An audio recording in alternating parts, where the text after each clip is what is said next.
So thank you very much, Dennis, for being with us today, right? And thank you also for my colleagues to be with us, Jorge and Miguel. So, Dennis, the floor is yours. You can start.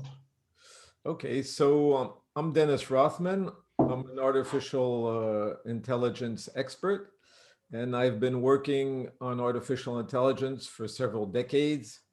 It started with a patent, a word-to-vector patent in 1982 and a chatbot patent in 1986. So I've been doing this for quite some time, and I've done a lot of implementation. So let's dive into the subject, and you can get to know me more with my LinkedIn profile, or I have an Amazon author page, so you can go there. But the main thing is, let's dive into the subject, and you'll get to know me better with real examples. Okay, so today we're going to talk about e-commerce and a transform-based decision-making recommender. A recommender is something that's going to recommend things, exactly like in real life. If you come to see someone, I'll recommend. This one does it automatically. So, and it does it in a very powerful way. It'll take you beyond your limits and beyond human limits. Humans can't take all that data into account. So let's dive into the subject. Of course, it's based, you can see my book on the right, Transformers for Natural Language Processing, okay? And you'll see references to my book along the way, and you can find everything on Amazon. So let's get into the subject. Everyone, when you're thinking of e-commerce, everyone's thinking, oh, I go on Amazon, I click, and then 2 days after it's in my house. That's e-commerce. Well, no, that's not e-commerce. That's what you see of e-commerce. E-commerce is something very different. You can see it with COVID. You're beginning to see with COVID, the pandemic, what really is a supply chain. You can see the difficulty of finding the vaccine. Once you have it, you can see the difficulty of manufacturing it, the difficulty of delivering it, the problem that keep it to store it and to give to people. You can see the logistics. And everyone's saying, oh, these governments got it all wrong. But that's everyday life, my friends, in manufacturing and in real life e-commerce. Behind the curtains, everyone's running and screaming and fighting. So e-commerce is not just, oh, I click on the website and, oh, it just comes to my house. No, you have to produce something. So you can see that supply chain management, this flow that goes all the way through the world, like from China to Europe or China to the United States, that's a big, big flow to get things on time in your house. So today we'll focus on how things are produced in real time in a factory, okay, in a modern factory. So we'll have a look at what transformers are, what's happening right now in artificial intelligence, and how it will be, and then we're going to apply it to the subject at hand here, this e-commerce supply chain flow. So we'll do the theory, and then I'll show you the real programs, how they ran, we won't go too deep in the code, but you'll see how it works. So, and at the end, of course, you can ask me all the questions you want, whatever, on any subject, no problem, okay? So let's go on. One thing you have to take away from this presentation is there's been a revolution. Of course, it's not something you're gonna find when you go to your supermarket. It's something that's happening in the big tech companies like Google, Facebook, Amazon. The level of natural language processing has exceeded human baselines. Now, we won't go in detail of all these questions, but believe me, this test is extremely difficult. It contains a lot of questions that the average human being can't answer, answering questions.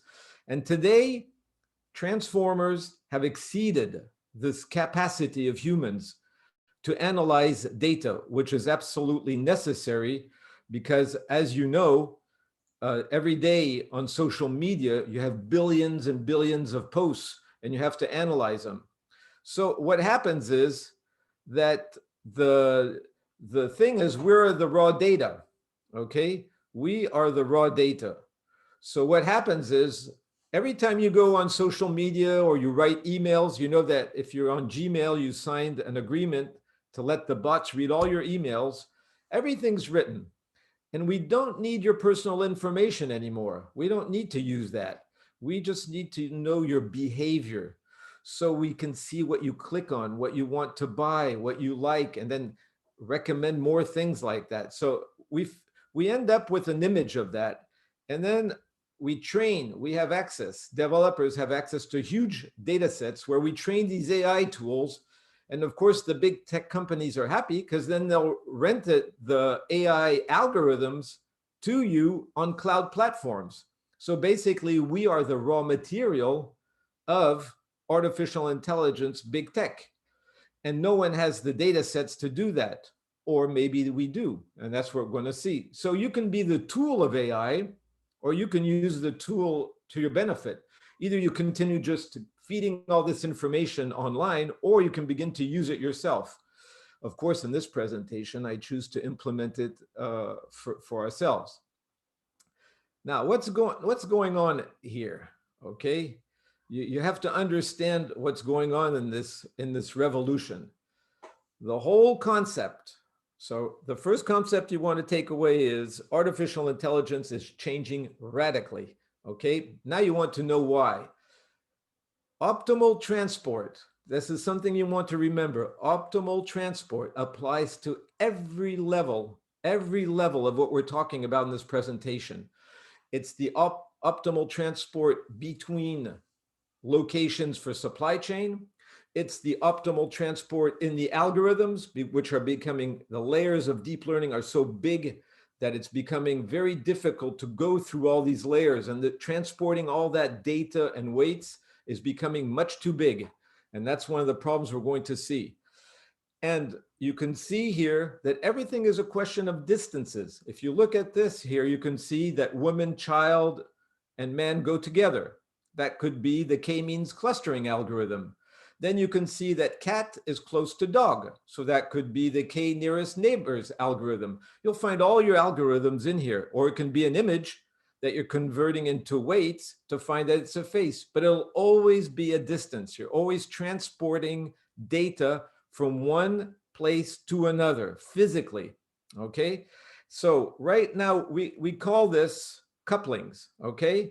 When you take A and B, U is a coupling. We're trying to couple two things, a cat and a dog, an image and what a label, a group of people, the weights in a neural network, two locations in manufacturing in the world, or two aspects in the corporation. If you have a manufacturing plant and you choose to cut the fabric at one place and go 10 kilometers to sew it, you'll lose money. You want it to be nearby. So you can sum up almost everything in artificial intelligence to optimal transport distances. Okay, so just bear that in mind. Okay, now let's go back just a second and see what we're talking about. Gaspard Monge is the person that invented optimal transport because he wanted to optimize coal and manufacturing places, another thing for Louis XVI, okay? So this is a very old concept, okay? We have not invented anything in mathematics and artificial intelligence. We're using powerful math, but it's already been done. And then you have Kantorovich, which comes along and he says, let's convert all these distances into equations. Okay, I'm just simplifying it. You can ask me questions after, but what we're doing here is we're taking one pack of things and converting them into something else.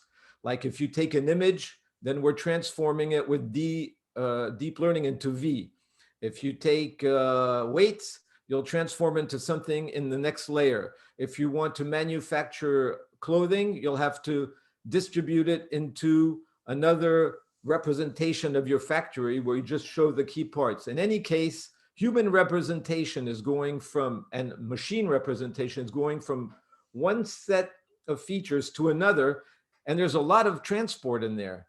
So keep the word transport. Of course, some people that are in artificial intelligence will see that there's energy involved. You're going to have all these microstates that you're transfer. That's energy, and it's going to cost you money. And the further you go, you're going to pay more in terms of distances and servers. Like, for example, you're thinking, oh, well, I'm training a deep neural network, so I don't have to worry about anything. Well, I'm sorry. I'm going to take the distances you have to do with your weights all through all these layers. We're going to convert them into energy, and we're going to see how many flops you need, or you need petaflops, and how much does that cost on a server, and how does your cooling system work? You know that these big tech companies have huge cooling systems that cost a fortune. Okay, so there's a cost on your laptop. If you're running something on your laptop that lasts 24 hours, you're using a lot of electricity. That's very bad for the planet. So anywhere you go, you're going to have to move something from one place to another. That's what we call the Wasserstein distance. You're going to have to go from one distance to one place to another, and that's going to cost something. It's the minimum effort you're going to have to do. You can see that it looks like the loss function in artificial intelligence, but anything you try to do in life, it's going to cost you energy, even on your laptop. So with this Wasserstein distance, or this Kantorovich-Rubinstein metric, is just saying whatever you do, it's going to cost you money. Okay.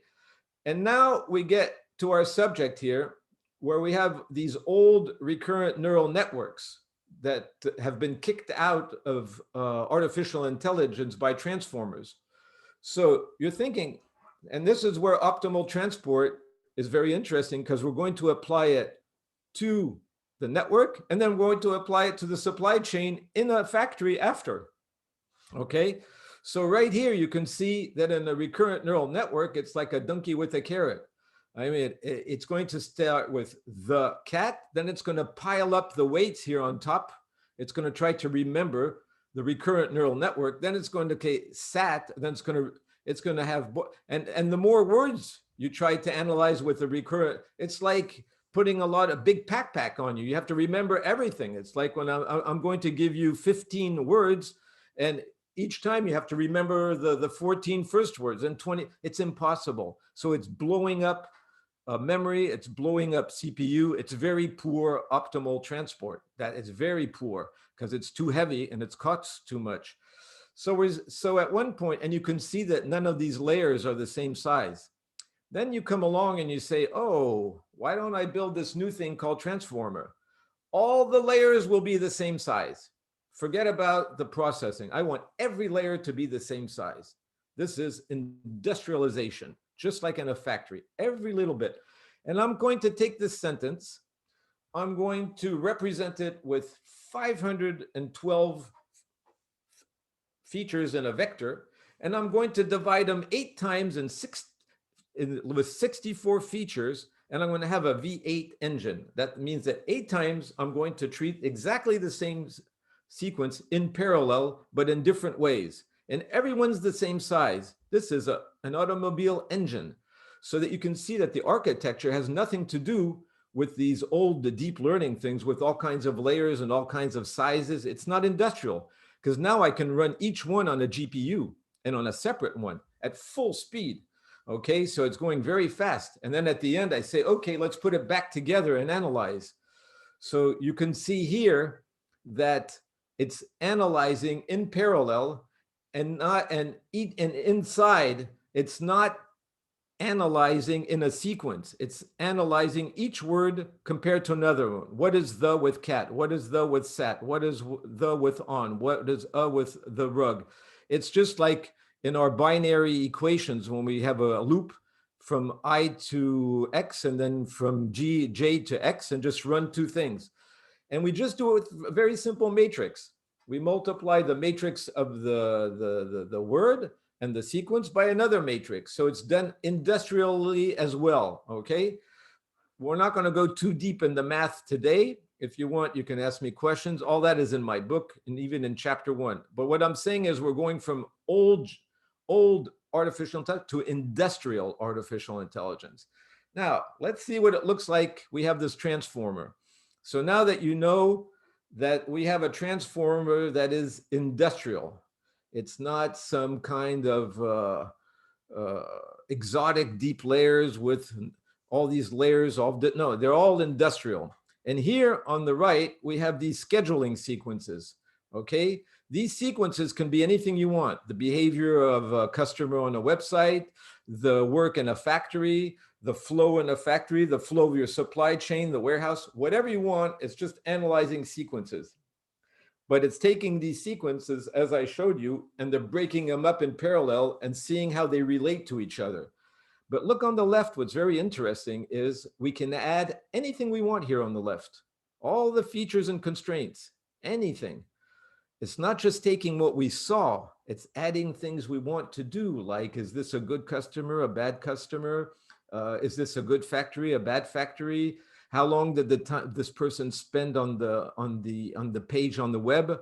Is there a correlation between the time he spent on the web and the time and the orders I'm going to get?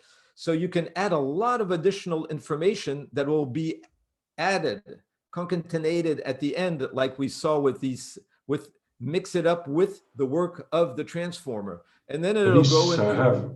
I have a quick question because I think it's important to take this question right now.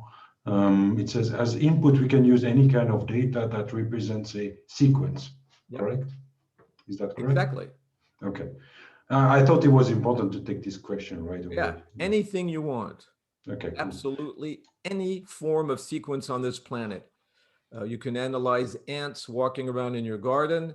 You can analyze a person walking in the street. You can analyze the behavior on YouTube, something going on in a factory, anything that constitutes a sequence. Okay, now, what we're going to do now is we're going to see, now Amazon registered a patent. People don't know what's really going on behind the curtains, but Amazon registered a patent a few years ago, and they wanted real-time production. They wanted the order to come in, we produce it now. So we have a factory that's rolling 24 hours per day, and as soon as a new order comes in, bing, it's there. In a few hours, it's out of the factory, in a box, in a truck, and on its way. Okay.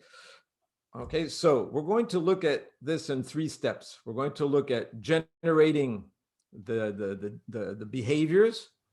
Then we're going to see how the transformer is trained, and then we'll have a look inside of a factory. Okay, so first, let's see how this is created. Okay.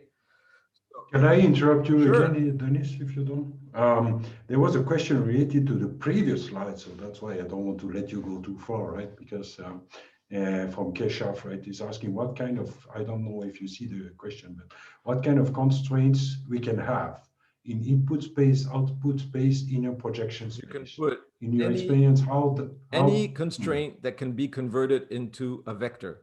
That's why optimal transport, that's why I showed you optimal D of X, Y, anything. It can be the color of your shirt. It could be anything that you can convert into a number. Let's say you wanted to use colors. Which colors am I selling the best in my corporation? Blue is 1, yellow is 2. You just have to vectorize, you have to tokenize and vectorize all of these concepts, okay? It can be a concept. There's something missing, anything that you can convert into something, into a number. You need to have a dictionary of numbers. And then you put it in the system. So it can be anything. I've been implementing supply chain for decades, and I've implemented from anything from the cloth that comes from India to the distribution for shops around the world. You can use it for anything. Now, let's take a minute. You're right. Someone's saying, can I do this? Can I do that? How many brains do you have? You just have one brain, right? We don't have 50 brains, we have one brain. And with that brain, we do everything. So why would it be different with a good piece of algorithm?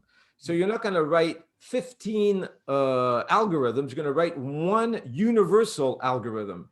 And the best universal algorithm to this day is still the Turing machine. And it's not the hype, you put someone in a room and you look, and that is totally ridiculous portrayal of the Turing machine. You have to read Alan Turing's 1950 seminal paper where he's just speaking about for one page. What he's saying is you can do anything because he did the same thing. He wrote it in 1950. If you go to the left or you go to the right, and then you look where you are and you make a decision. Do I go to the left? Do I go to the right? And what do I do? With that, you can do any kind of algorithm today. You can reproduce everything.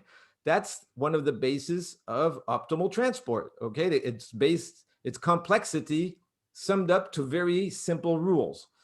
Okay, so now if we go here, we have to see that first we have to get these sequences so that the transformer can learn them. And once the transformer learns them, we can feed them it to another system. So how are we going to learn this? Okay, we're going to go back to, this is chapter 1 of artificial intelligence by example. Okay, because I do a lot of supply chain management in there because I look a lot with at the big techs. So let's look here at the first program up here. Now, you see this sequence. You see this sequence, and you're saying, what am I looking at? Dennis just put me e-business, sales pipeline. I put everything in there. I told you, we don't have 15 brains, we have one brain. So everything can be summed up in this little graph. It can be when the customer goes to the website, then he goes to this page. When he goes to that page, he can go directly to sales, or maybe he wants to go to B where he wants more details on the book before, and then goes and look at F, maybe how many books have been sold, come back and then purchase at C.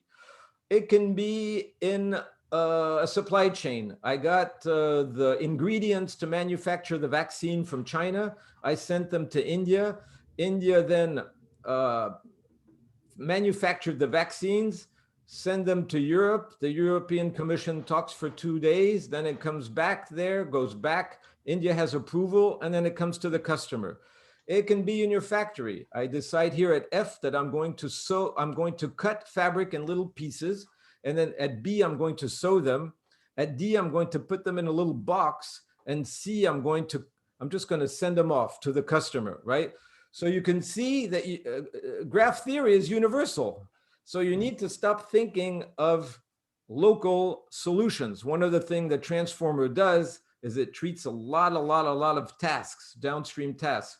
So what you need to do is build what we call a reward matrix. Right here, it shows this little array here. It's just a reflection of the graph that's on top. Like if you look at line 1, you can see that A goes to the 5th one, to E.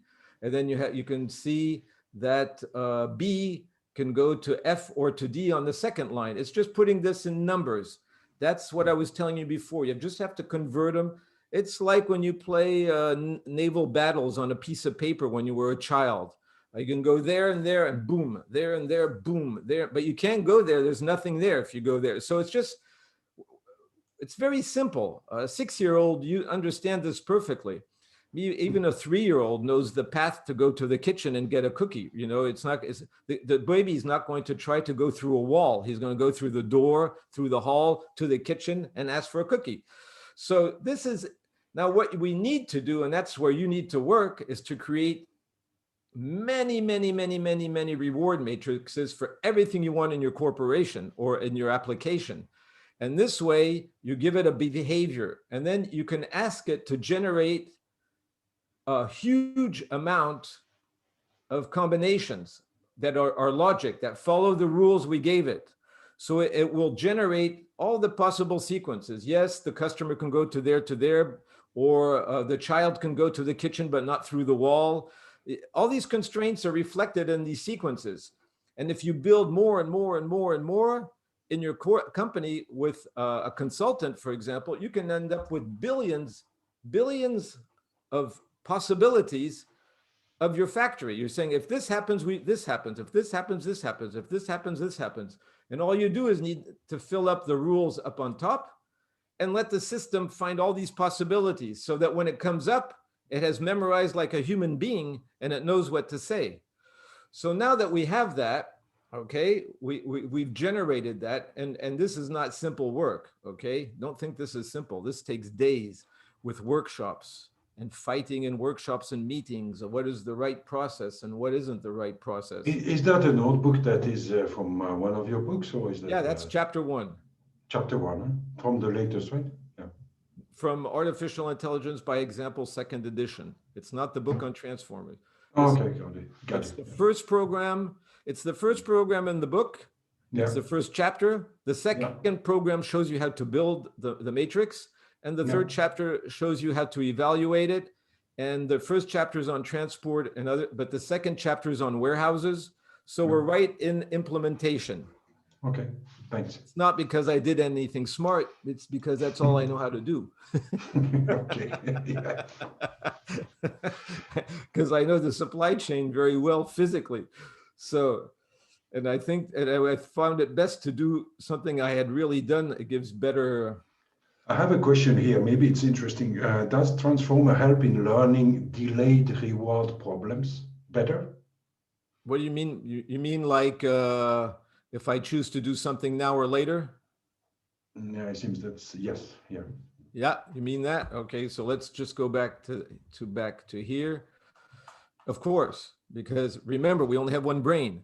So let's say that let's say that if I want to go in a short circuit, I can start at D and go to C. That's a person with impulse, okay? I'm at D going to C. Or you can say I'm at A and I'm taking my time. The reward is C, but I'll wait for E to happen. Like let's say I want to go and work at A. No, I'll study first in high school, then I'll go to college, then I'll find a job. Or you can have a person, no, I'm starting at D, I'm going for a job. I'm skipping high school, I'm skipping college, and there I go. So it's a sequence in life. Think about it. It's just a distance. What am I doing in between? I'm waiting. So you just insert waiting in there, and there you go. Okay. So if we go back to here, now we generated all these possibilities, right? And what we need to do is train a transformer to understand this, to understand that customer orders will come in real time. They have to go immediately to the cutting section, and then from the cutting section, immediately on the conveyor belt to be sewed by the fastest department available. Now, it can be a person in a factory, or it can be different factories. It can be different warehouses, and that's what Amazon does. It has a scope of suppliers, and the fastest one wins. Okay, and it will ask the supplier to have several stocks in several warehouses. So let's say you don't have the product in stock. First, you cut the fabric, that'll be for everyone, and then you send it to the person that's the most available. That's the problem at hand.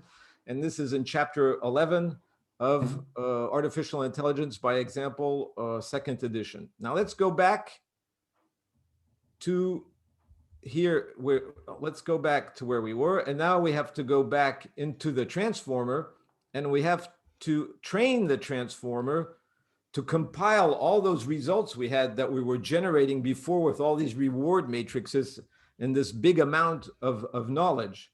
So now we go into a notebook. Now this one's in my book on transformers. It's chapter 3. I just tweaked it for these presentations, but here the idea is just you load your own data. In this one, you load your own data. In this one, I loaded Immanuel Kant, the German philosopher, because I wanted to see what it did with logic, okay? But I changed it for today, where I inserted all these sequences that were generated by the system that you saw, and now I'm asking the system to convert them into a dictionary of numbers, and then I'm asking the system to use what we call a Roberta transformer. Then I'm taking everything I'm tokenized, and I'm training a model from scratch. Okay, it's an average one. So you can see it's full of weights. It's a nice little thing. Okay, it's not fantastic, but it's okay for an example. And then here I'm saying, what happens if I do AEDC, which, as I told you, can be anything you want in life. And it's saying, well, you're going to maybe have to do BDC. or maybe you're going to have to do EDC, or maybe you're going to have to go back and do ADDC. Now, what do you do with that? You're not over when you have done that. At one point, I'll show you at the end of the presentation, you're going to have to convert that into rules, into expert system rules, where it's going to read the results and say, that's nonsense. And this is good. So you're back to 1980 expert systems to interpret this. Don't think that expert systems are gone. They're there because they're very reliable. So you want to have a rule base that say, that's nonsense, this is good, this is good, this is bad, this is good. And now you have something that can react in real time. Okay, so now you have your transformer work that is done. Okay, now you've trained it. You're not finished. It's a pipeline. Now, first we generate all those possibilities. Now the transformer took it to another level where it's making inferences. It's combining these reward matrices, these sequences, into multiple sequences. In fact, you could generate the whole supply chain flow with that. Now you want to inject it into a program and run a circular manufacturing process in the company. And of course, you'll need user interfaces and user experience. That's what I do in hands-on explainable AI. I show how you can explain this to the user. But let's go and see how this works. So now you'll see what all this is for, the end result. You finally get the end result of all this thinking. And after you can ask questions. Yeah. So now it's loading all these sequences, and I'll tell you what it's doing. Okay, it's going, now here you have this first image says, the orders came in from this website. I don't know who asked for it, but we have to manufacture it as quickly as possible and get it done. So now we cut the material, we cut the fabric for a dress, for example. Let's say this is a gray dress. I cut it all and I put it in little packs. Now I want a webcam to look at the conveyor. So I have this little webcam and it freezes to say, to evaluate if this is a large quantity or a small quantity. We're in a factory now. And anyone that works in a factory knows that this is a big problem. If you can see that this one's not full. There's a gap, okay? There's a gap in it, okay? And the deep learning network that I did here can understand concepts. It's in my book as well. I teach it in chapter 10 how to do this. So see, there's a gap here. Now, if you give only a small amount of work to a big department, the department says, you're making a fool of me. You asked me to have this huge capacity and just giving that to do? That's a joke. It's like all these doctors are ready to jab us with COVID, but we don't have the doses. Okay, so you're kidding. You have to be kidding. So the system says, don't worry, keep calm. What I'm going to do now is I'm going to calculate and I'm going to give this small work to a machine or a person that's overloaded. This person has this doctor has so many jabs, he can only fit in 2 or 3. So I'll give, or this sewing department has so much to do, we'll just give them a little extra work and they will be happy because they'll reach 100% load. So we're doing load balancing. In fact, now you can see these sequences are doing load balancing, and that's what we're doing all our life too. We're load balancing in the factory. We're load balancing our bank accounts between what we spend and what we do. We constantly do this. We have to choose between going on vacation there or buying a new car, buying a small car or a big vacation, a small vacation, a big car. We keep doing that. So there's nothing new here. And then the system controls. You need control. It will show you, look, I have these 6 areas, these 6 departments that can sew your products, and they are pretty well balanced. So we, Amazon, are giving you the right things to do. We're not making fun of you. We're optimizing everything we do. And then you have another calculation that will go on. This is a circular thing that goes on day and night, day and night. Now you can see this one has a little more in it. And this is what e-commerce does. If there's too many people, if the people are asking too much, then it will give it to someone that doesn't have a lot of work. If people are just asking a little, then I'll give it to someone that has a lot of work. So this is load balancing. You balance servers this way. You can balance anything. And then the graph goes on again. And then every time you make sure that your weights are okay. And this is circular. I could go on for 24 hours. It never stops. I've written systems that go 24 hours a day, 7 days a week on, let's say 80 sites, 80 factories, and it never stops because you continuously have to deliver and to get things to people. So at this point, we've seen how that works. And now you're back to real life where you can ask questions. Yeah, Q&A. There were a few questions that were asked just a few moments ago. So one question is, how are transformers different than reinforcement learning? What is their advantage over reinforced learning? Yeah. And So do you need more data in order to train them? Yeah. Okay. no, it's an interesting question, because in fact, it's a question like, what kind of car do I need to buy? If I need just a little car, electric car to drive around the city, why would I buy a big car? I just need this electric car. If I have this big, powerful thing to do, I better have a big, powerful car. And the problem with the Markov decision process is when the reward matrix becomes very, very large, it gets lost in translation sometimes. I found I found that I've tried some very, very large one, and sometimes it gets a bit mixed up. And the thing is, you can't easily combine them, because see, I did one matrix on one subject, like you can do one matrix on consumer behavior online, another reward matrix on production, another reward matrix on distribution, and then the transformer nicely puts it together again. And another thing that, remember, I showed you in the picture is you can add things on the way to the transformer you can't do with the Markov decision process and reinforcement learning. So they're two different tools. You have it in your toolbox. Choose the right one, but don't make a mistake. And this was not a question, but more a comment from Keshav. The way I understood, we use transformer as state encoder within reinforcement learning framework. I saw there was still the Bellman equation of MDP in the code, right? Yeah, of course. It's the viewer is absolutely correct. What I'm talking about. Why do I say Markov and not the Bellman equation? Okay, this is a philosophical, ethical question. Bellman invented. I'm going to give you a strong report. Bellman invented nothing.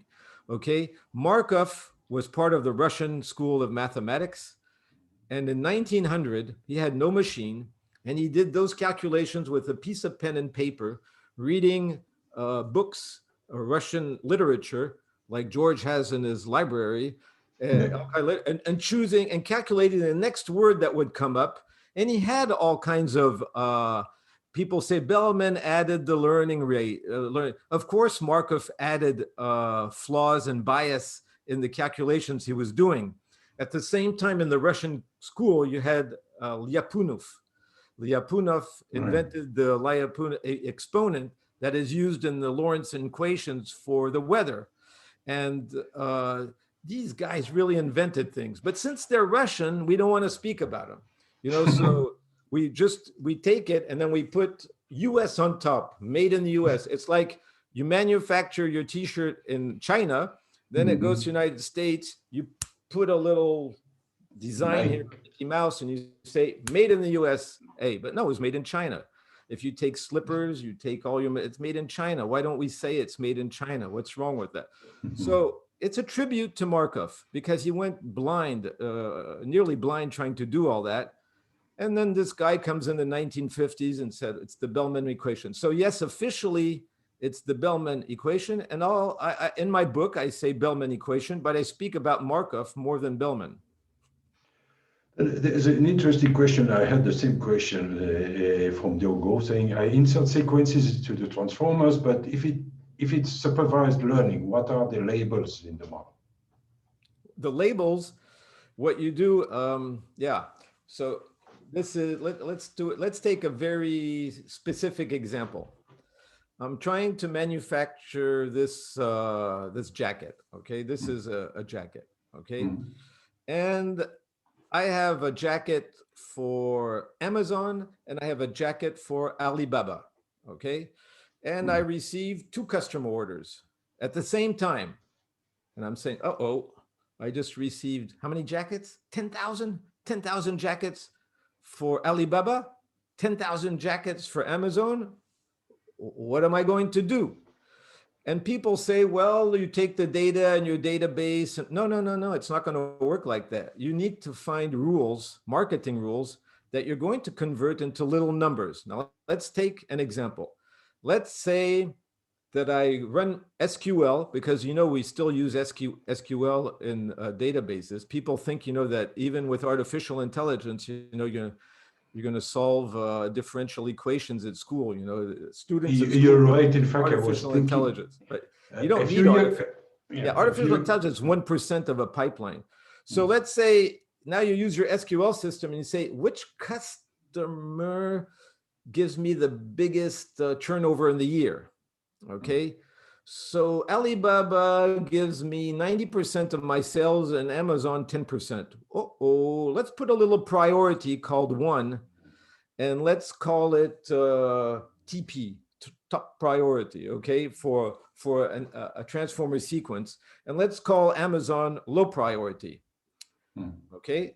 Now be careful, because maybe for a pair of jeans it might be the opposite, that Amazon is 90% of my sales for jeans and Alibaba is 10, okay. So at one point you need these two things: high priority, low priority. You just add them to the sequence as I showed you. The system will tokenize it. It will say, okay, when something comes along that looks like A, like Amazon, which is number 50, it seems like high P comes along with that as well. So you just have to convert the concepts either in letters. That's why I use letters, or you use numbers.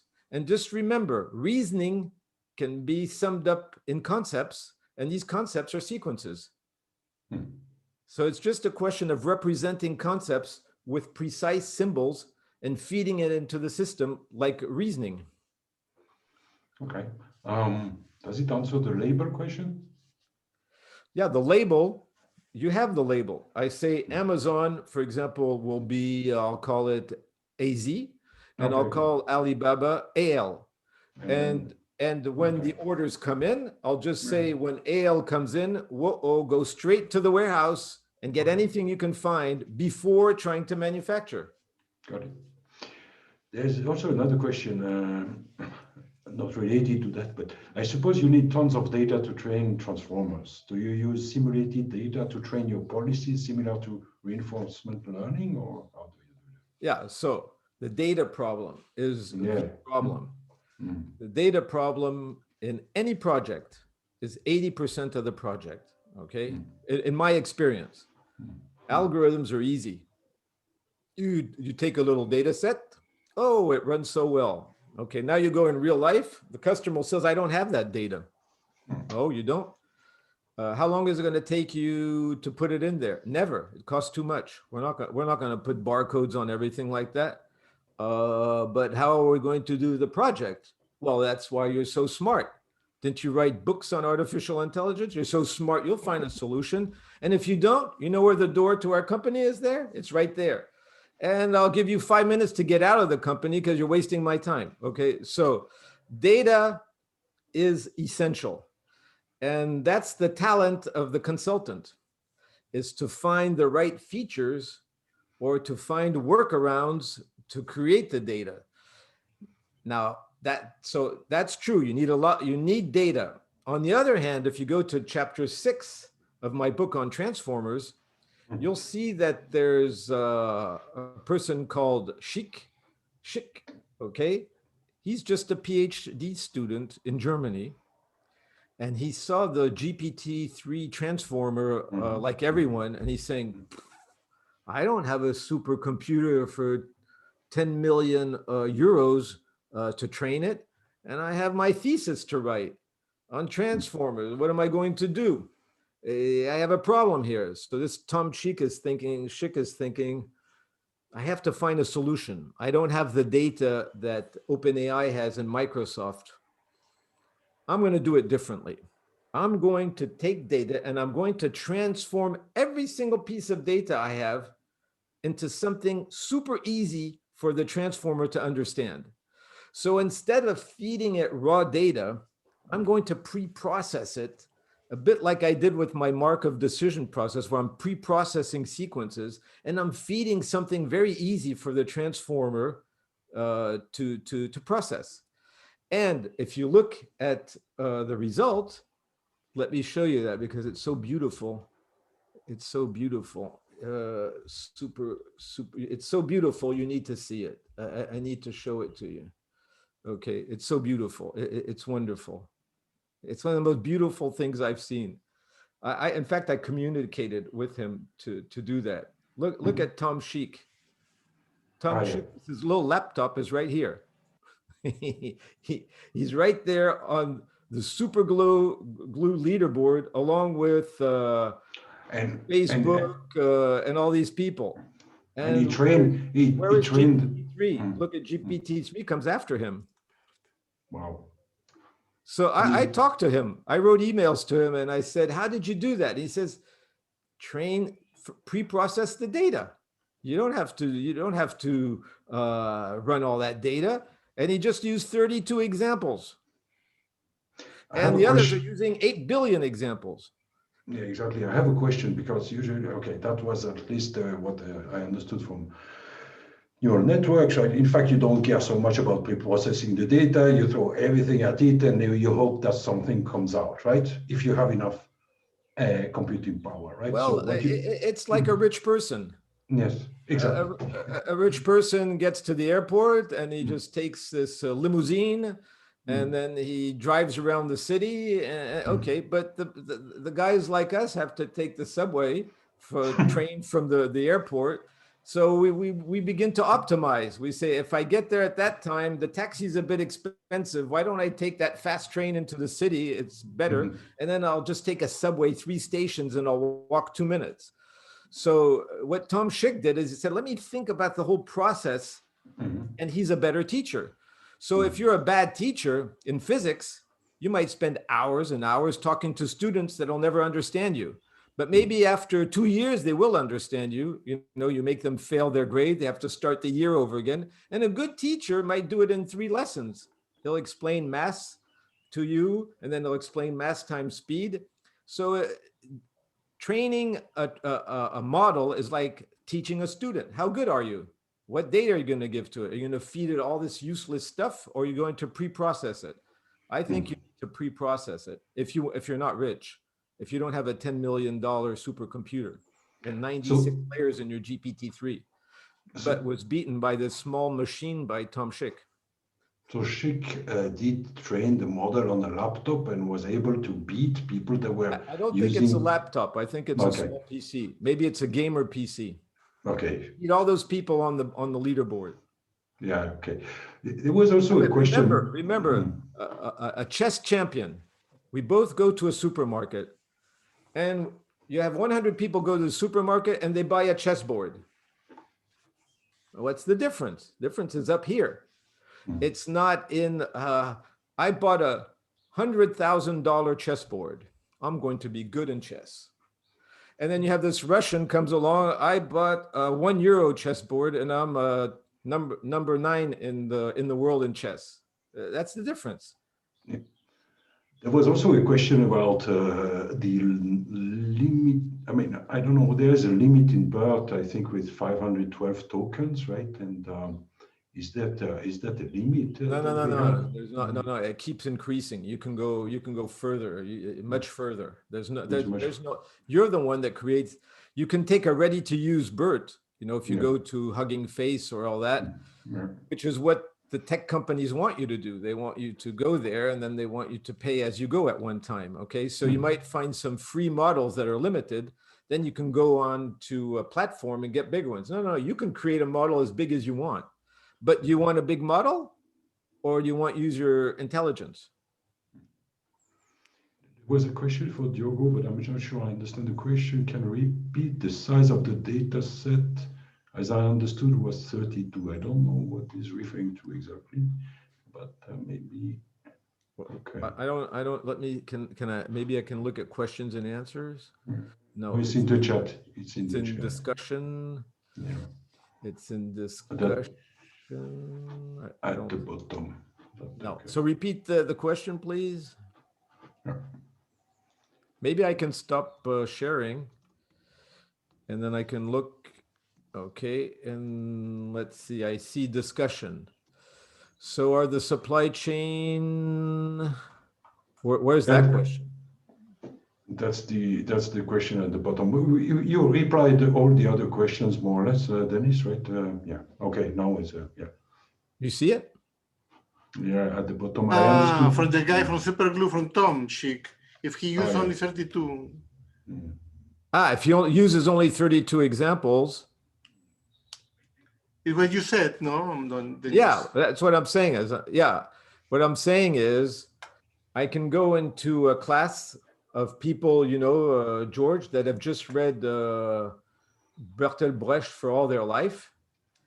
And it might take me 1 minute to explain what mass is in physics. I say, if you go, you weigh yourself today, and then you go have a big meal and weigh yourself tomorrow, well, then your mass has increased by 2 kilograms. So now you can also spend 1 year with equations, or just say, just stand on your scale and you see how much you weigh today, and then weigh yourself tomorrow. But you're going to have a problem, because if you're so heavy, if the speed increases, well, you're going to, if you hit someone, then you're a football player, like a rugby player. These rugby players, since they have weight and speed, they'll hit you harder than someone light. I explain in less than a minute and everyone will understand. Or you can go into, you know, Newton and this and that. No one understands. So what Tom Schick did is he gave good examples from the start. Yeah. Okay. I have a okay, go ahead. Yeah, but okay, because Dennis, I want to ask you a question which is not as technical as the question that you have been doing, but something about, I read, or I have been reading about it, about this debater program from IBM. That is this machine now, which is supposed to be able to discuss with you and enter in a debate with you and argue against or pro an argument and tell you. And all this is apparently based on this new way to handle natural language. So is this also the kind of intelligence that you are talking here, the kind of technology that you are bringing? Let's say I'm talking about that field of intelligence, but what you're saying doesn't exist. But this is the program debater from IBM. Hold on a minute. Let's be careful with this. You have something called stock shares, okay, on the New York stock market, okay. And if you come to the new reporter every day, say, you know what, there's nothing new today, okay. Today, no, nothing new, nothing. Are you better? No, there's nothing new. Your shares go down. Now you're Elon Musk, and by the end of the year, my car will drive like a human in any city in the world. He's the richest man in the world with Jeff Bezos. Now you take his car and you put it in Paris at 6 o'clock at the Arc de Triomphe. That car will go 10 meters before it hits one, because there are no lines on the road. There's no red lights, and it's just who gets there first. Now that car has to be very, very able. So let's see what things can do. And AI works in a closed environment. It has to be closed. You have to have thought of all the questions in advance, like saying, I want to buy a car. Then you take a salesman and you record that salesman for hours when he's talking to customers in the garage. Days and hours and days and all that stuff he tells people. Yes, this car is beautiful, and yes, it's dead. It doesn't consume anything. No, don't look at that red thing on the sign. You know, that was from last year. That's green. Okay, then when you then after that you can feed it to a transformer, and yes, you'll get things that look like what he's saying. but it won't do anything new. So it can't be, oh, George, you make me think of something new, that new idea. No, that's in science fiction movies. Okay, now if you write a book, you can say that. The computer, now if you go in real life and try to do that, you might kill people, because if you're the doctor's listening to the machine. Oh, I'm very creative. He's having a heart problem. Why don't we take the heart out? If we take the heart out, then he won't have a heart anymore, so he won't have a heart problem. Is that logical? Yeah, that's logical, but you're crazy. So it has to be a closed environment. If it's open, artificial intelligence can't do anything. It has to be closed. Okay. Okay. So two more questions from the attendees. Do you provide examples in the book for resource allocation problems using transformers in terms of modeling these problems? Or? No, I in my book I stopped at natural language processing. Yeah. Now, why did I do that? Because transformers are not that easy to understand. So first, you have to learn what natural language processing is, which is the most difficult thing. Once you understand the sequences, do whatever you want with it. I mean, change the words into symbols, and it will learn the sequences of symbols, like I show you with the Markov decision process, your imagination to create the sequences. Now, if you're talking about optimizing resources, you might just want to write a simple equation. You know, there's things called expert systems. You know that you have very good algorithms. Do you have optimal transport can be done with 3 equations, you know, like you're saying. In my book, in fact, I wrote a 10-line optimizing program. Okay. Last question, maybe, because we are running out of time a bit. So do you recommend not to use a ready-to-use algorithm like BERT, but build your own? No. You start by learning everything in the book. And when you know that, when you say, maybe I'm not going to implement this for the moment, because I don't want to go to prison in that company. So then you think, and the first thing you want to do is try ready-to-use systems on Google, Amazon, and you want to say, you want to go to a company, say, no, you know, I'm not going to be inventive. We'll see that after. First, we're going to see if anything on Google or Amazon can fit your need. If it can't, just imagine you're going to have to buy your server. Who's going to maintain the server? Who's going to maintain the system? What happens when I deliver this and I go off to another country? Who's going to do the maintenance, the support? No. You don't want to do that. You want to start with Amazon, Google, and you want to make sure that everything works on a server, it's secure, your cyber attacks and all that. And then when that works, you know what? While that's working, we can think about something customized. We can add a little function in a little research project by hiring an intern that's working in a university. He's looking for a job this summer. And maybe you can invent this little thing. And if ever it works, you know, you'll never know if it works, then you can use it. But don't think you can beat Google Teams or Amazon Teams so easily, okay? We're talking about, they only hire geniuses, and we're not geniuses. So they hire geniuses, and they have this incredible framework. So I wouldn't take any risk. I would take 0 risks if I were you. Dennis, that was great presentation and discussion, right? Frankly, we enjoyed the discussion so much we could continue for another hour, I think, right? But unfortunately, yeah, we spent already 1 hour together, Dennis. That was cool. That was great. So you can ask me questions. If you post the video, I'll put it on the YouTube channel. And you can find me on LinkedIn and ask me any question you want. Fantastic. That was fantastic. Thank you so much, Dennis. That was okay, have a nice evening. Thank you very much. Bye-bye. Bye-bye. Bye-bye, Dennis. Thank you. Bye-bye.